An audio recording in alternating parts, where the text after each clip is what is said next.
Hello guys, ഇന്ന് ഞാൻ നിങ്ങളായിട്ട് ഷെയർ ചെയ്യുന്നത് നമ്മുടെ വീട്ടിൽ കറിവേപ്പിനെ സിമ്പിളായിട്ട് ഇതുപോലെ കാട് പോലെ വളർത്തിയെടുക്കാൻ വേണ്ടിയിട്ടുള്ള കുറച്ച് ടിപ്സിനെ കുറിച്ചാണ്. അപ്പോൾ ഇതിനായിട്ട് ഞാൻ എന്തൊക്കെ വളമാണ് കെയറിംഗ് ഒക്കെ ഇതിന് കൊടുത്തതെന്നൊക്കെ ഈ വീഡിയോയിൽ ഫുൾ ഡീറ്റെയിൽ ആയിട്ട് പറയുന്നുണ്ട്. അപ്പോൾ എല്ലാവരും വീഡിയോ ലാസ്റ്റ് വരെയും കാണാൻ ശ്രമിക്കണേ. അപ്പോൾ ആദ്യത്തെ ടിപ്പ് എന്താണെന്ന് വെച്ചാൽ നമ്മൾ കറിവേപ്പ് നടുമ്പോൾ നല്ല ഹെൽത്തി ആയിട്ടുള്ള തൈ വേണം നട്ടു കൊടുക്കാൻ. അല്ലാതെ മുരടിപ്പോ ഇലകളിൽ കറുത്ത കുത്തൊക്കെയുള്ള തൈ നട്ടു കൊടുക്കരുത്. നല്ല ഹെൽത്തി ലീവ്സൊക്കെ നല്ല ഭംഗിയുള്ള നല്ല ആരോഗ്യമുള്ള തൈ വേണം സെലക്ട് ചെയ്യാൻ. അതിപ്പോൾ ഷോപ്പിൽ നിന്ന് നമ്മൾ വാങ്ങുമ്പോഴായാലും അങ്ങനത്തെ ഒരു തൈ ആയാലും കുഴപ്പമില്ല, അതിൽ നിന്ന് ഒത്തിരി തൈകൾ നമുക്ക് ഉണ്ടാക്കി എടുക്കാൻ പറ്റും. അപ്പോൾ ഹെൽത്തി തൈ നോക്കി വാങ്ങുക അല്ലെങ്കിൽ നട്ടു കൊടുക്കുക എന്നാണ് ആദ്യത്തെ ടിപ്പ്. പിന്നെ തൈ നമുക്ക് കിട്ടിക്കഴിഞ്ഞ് നമ്മൾ നട്ടു കൊടുക്കുമ്പോൾ ഇട്ട് കൊടുക്കേണ്ട വളങ്ങൾ എന്തൊക്കെയാണെന്ന് വെച്ചാൽ നമുക്ക് ചാണകപ്പൊടി, വേപ്പ് പിണ്ണാക്ക്, എല്ലുപൊടിയൊക്കെ ഉണ്ടെങ്കിൽ ഇത്തിരിച്ച് ഇട്ട് കൊടുക്കുക. എന്നിട്ട് നന്നായിട്ട് വെള്ളം ഒഴിച്ചിട്ട് നട്ടു കൊടുക്കണം. അതിലും കൂടുതൽ ഇമ്പോർട്ടൻറ്റ് നട്ടു കൊടുക്കുന്ന സ്ഥലത്തിനാണ്. കാരണം സൺലൈറ്റ് അത്യാവശ്യം കിട്ടുന്നൊരു സ്ഥലത്ത് വേണം ഇതിന് നട്ടു കൊടുക്കാനായിട്ട്. ഒട്ടും സൺലൈറ്റ് ഇല്ലെങ്കിൽ ഇതിൻ്റെ ഇലയൊക്കെ മുരടിച്ച് കറുത്ത കുത്തക്കും കേടൊക്കെ വേഗം വരാൻ ചാൻസ് ഉണ്ട്. ഇനി അടുത്ത ഇമ്പോർട്ടൻറ്റ് ടിപ്പ് എന്താണെന്ന് വെച്ചാൽ നമ്മൾ വേപ്പിലകൾ ഈ ഒരു വേപ്പ് മരത്തിൽ നിന്ന് പൊട്ടിക്കണമെങ്കിൽ ചെറിയ തൈയിൽ നിന്ന് ഒരിക്കലും പൊട്ടിക്കരുത്. ഏകദേശം ഒരാൾ പൊക്കത്തിൽ വലുതായി കഴിയുമ്പോൾ മാത്രമേ വേപ്പില അതിൽ നിന്ന് നുള്ളിയെടുക്കാൻ പാടുള്ളൂ. അല്ലെങ്കിൽ അതിൻ്റെ വളർച്ചയെ മൊത്തത്തിൽ അത് ബാധിക്കും. ഇപ്പോൾ ഈ ഒരു വേപ്പൊക്കെ ഒരാൾ ഹൈറ്റിൽ എത്തിയിട്ടില്ല, അതുകൊണ്ട് തന്നെ നമ്മൾ ഇതിൽ നിന്ന് പൊട്ടിക്കാറില്ല. പിന്നെ നിങ്ങൾക്ക് കാണാൻ പറ്റുന്നുണ്ടാവും ഈ വേപ്പിൻ്റെ ഇലകളിലൊക്കെ കറുത്ത കുത്തുകളും വെള്ള കളറിൽ ഒരു ആ ഷെയ്ഡ് ഗ്രീൻ കളർ ഷെയ്ഡൊക്കെ പോയി ഒരു വൈറ്റ് കളർ വരുന്ന പോലെ കാണുന്നുണ്ടാവും. ഇതിൽ വരുന്ന ഒരു കേടാണ്. അപ്പോൾ നമ്മൾ വീട്ടിൽ കറിവേപ്പിൽ എന്തിനാണ് നട്ടുപിടിപ്പിക്കണത്? നമുക്ക് വിഷമില്ലാതെ പുറത്തുനിന്ന് വാങ്ങാതിരിക്കാൻ. വീട്ടിൽ തന്നെ ആകുമ്പോൾ നമുക്ക് വിഷം അടിച്ച് കൊടുക്കാൻ പറ്റില്ല.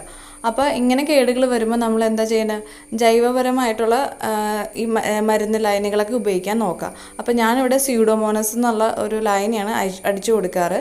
അപ്പോൾ അത് അടിച്ചു കഴിഞ്ഞാൽ നമുക്ക് അധികം വിഷമൊന്നും ഇല്ലാത്തതുകൊണ്ട് നമുക്കത് കഴുകി ഉപയോഗിക്കാം. നമുക്ക് പെട്ടെന്ന് എടുക്കണമെന്നുണ്ടെങ്കിൽ സ്യൂഡോമോണസ് അടിച്ചു കൊടുത്താലും ആ ലീവ്സൊന്നും കഴുകി വെള്ളത്തിലിട്ട് കുറച്ച് കഴുകി കളഞ്ഞു കഴിഞ്ഞാൽ നമുക്ക് ഉപയോഗിക്കാവുന്നതുള്ളൂ. അപ്പോൾ ഈ കാണുന്ന തൈകളൊക്കെ ഞാൻ ആദ്യം വീഡിയോയിൽ ഈ ഒരു വേപ്പിൻ്റെ വേരിൽ നിന്ന് ഇപ്പോൾ ഈ മുളച്ചിരിക്കുന്ന ചെറിയ തൈയും അതിൻ്റെ സൈഡിലുള്ളതൊക്കെ അതിൻ്റെ വേരിൽ നിന്ന് മുളച്ചതാണ് കേട്ടോ. ആദ്യം കാണിച്ചാൽ നമ്മൾ പറിച്ച് മാറ്റി വെച്ചതാണ്. അപ്പോൾ ഇതുപോലെ ഒരു വേപ്പ് ഉണ്ടെങ്കിൽ തന്നെ നമുക്ക് ഒത്തിരി വേപ്പ് തൈകൾ ഉണ്ടാക്കിയെടുക്കാൻ പറ്റും. ഇനി നിങ്ങൾക്ക് ഇതുപോലെ ഹൈറ്റിൽ ഒത്തിരി വേപ്പ് പോകണമെങ്കിൽ കുറ്റിയായിട്ട് നമുക്ക് നിർത്താം കേട്ടോ. അതിപ്പോൾ നമ്മൾ ഒടിച്ചു കൊടുക്കുക. വേപ്പിൽ ഒരുമാതിരി അതിൻ്റെ കടഭാഗം തടിഭാഗമൊക്കെ തടി വെച്ച് കഴിയുമ്പോൾ നമുക്ക് ഒടിച്ച് വെട്ടി നമ്മുടെ ഇഷ്ടത്തിന് വലുതാക്കി എടുത്താലും കുഴപ്പമൊന്നുമില്ല. പിന്നെ വേപ്പിൽ ഒത്തിരി വലുതായി കഴിഞ്ഞാൽ അതിനെ ഒടിച്ച് നിർത്തേണ്ടത് അത്യാവശ്യമാണ്, അല്ലെങ്കിൽ അത് മുരടിച്ച് നിൽക്കും. അപ്പോൾ ഒടിച്ച് നിർത്തുമ്പോഴും ശ്രദ്ധിക്കണം.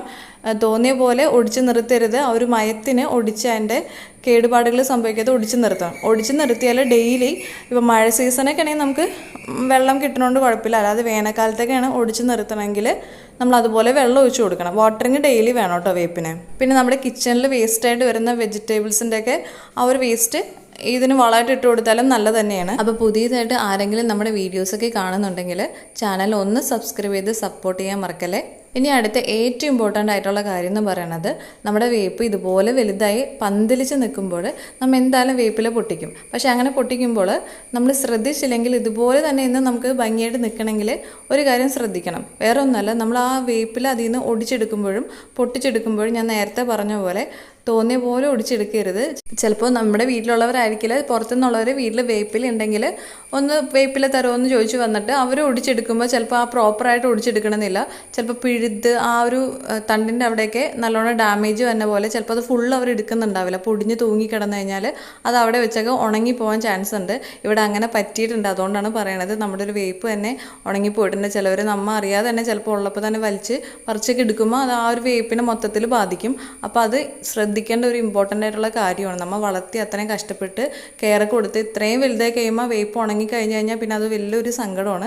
അപ്പോൾ അതിനെ പൊട്ടിച്ചെടുക്കുമ്പോഴും നമ്മൾ ഒടിച്ചു നിർത്തുമ്പോഴൊക്കെ ശ്രദ്ധിക്കേണ്ട ഒരു കാര്യമാണ്. പ്രോപ്പറായിട്ട് അതിനെ കെയർ കൊടുക്കേണ്ട ഒരു പ്ലാന്റ് തന്നെയാണ് കറി ലീവ്സിൻ്റെ ഈ പ്ലാന്റ്.